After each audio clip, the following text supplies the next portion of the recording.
My question is, while you were filming the Kick-Ass movie, did you consider do you have any problems considering the media reaction, all that new stuff like that? No, it's funny you say that though, because everybody else did. And we're so desensitized to it. Like that scene where you see Hit Girl throwing a balisong knife into that guy's chest and then jumping and kicking it deeper into his chest, you know? We're like, oh yeah, that's cool, yeah. And it's only normal people when they see it are like, what the fuck? And you realize that the whole movie is just filled with moments like that. It's horrific and you see it all together.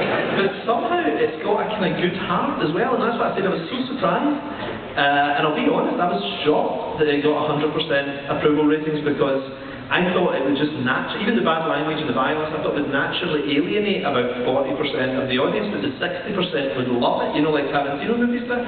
But Jane Goldman did a lot of drafts in the screenplay too with Matthew, and I think she really made it so warm and she humanised it in a lot of ways, and the characters are all so nice. Like Hit Girl we feel really sorry for and everything, and Dave we just love, you know. In fact, can I just mention one thing actually? There's a guy here who's called Dave Lazuski in real life, and the reason is we had a charity auction on Newsarama about 2 years ago before Kick-Ass the comic came out, and we were auctioning off the lead character in my new Creative Roads book, and I promised, look, this is going to be a film and you're about to become John McClane, you know, and I can't remember what it was a couple of grand or something that all went to charity. So David, you're out for it? Here he is, this is the real Dave Lazuski.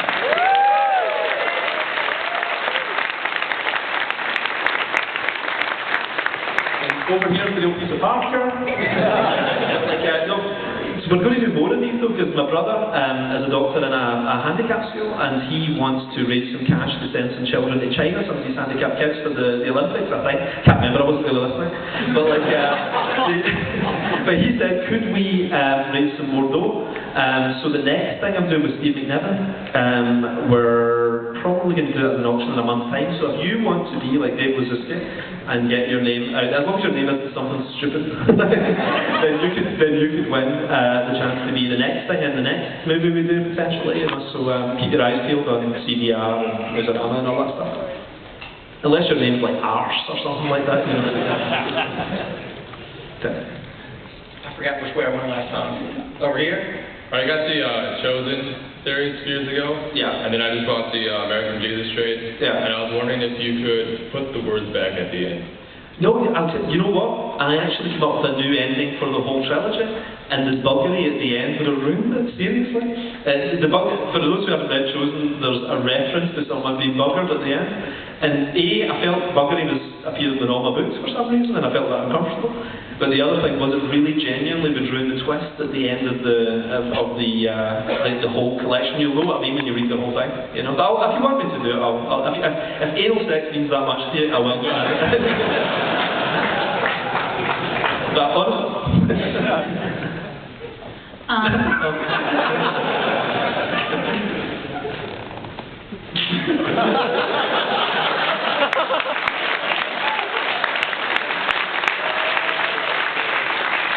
This guy, he's probably a picture of himself there.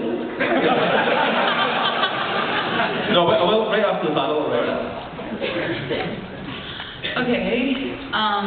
First I'd like to say how I'm pretty sure everyone at this con has thought once, wow, why can't I just grab a costume and be a superhero? And for you to make that so original and fun and down to earth is absolutely brilliant, and I enjoy reading it, and I just want to say that. And thanks very much. I mean, that genuinely is autobiographical in that sense, that my friend and I, two of us, when we were about 14, genuinely planned it. And put your hand up in here, if even when you were as young as 7, you did think at some point it was a career option. You just think at some point, am I not going to get a Green Lantern ring from something?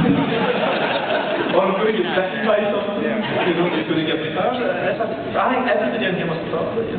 Alright, and because it was so common, what actually inspired and motivated you to actually say, okay, I'm gonna make a comic about this? Again, I think I've started in the last year or two to write stuff that's a little bit more from my real life, you know.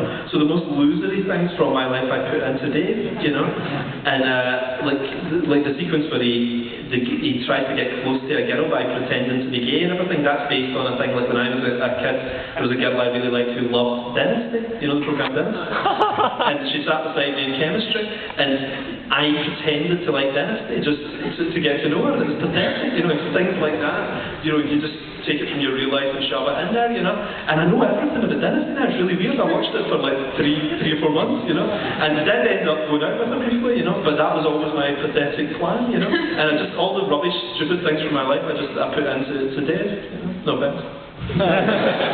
Poor Dave. All right, thank you. Mark, I think unfortunately we are out of time. Remember 10 o'clock tonight though? 10 o'clock at the Hyatt. Mike's room. Afterwards in my room. But yeah, 10 p.m. we will continue this at the Hyatt. Thank you very much for showing up. Give this guy a round of applause. One more thing. If you guys were into it in any way, please go on Facebook, go on my website, Newsarama, all the movie websites, and just say what you thought. Even if you thought it was rubbish, write up a few words. Hope you like it.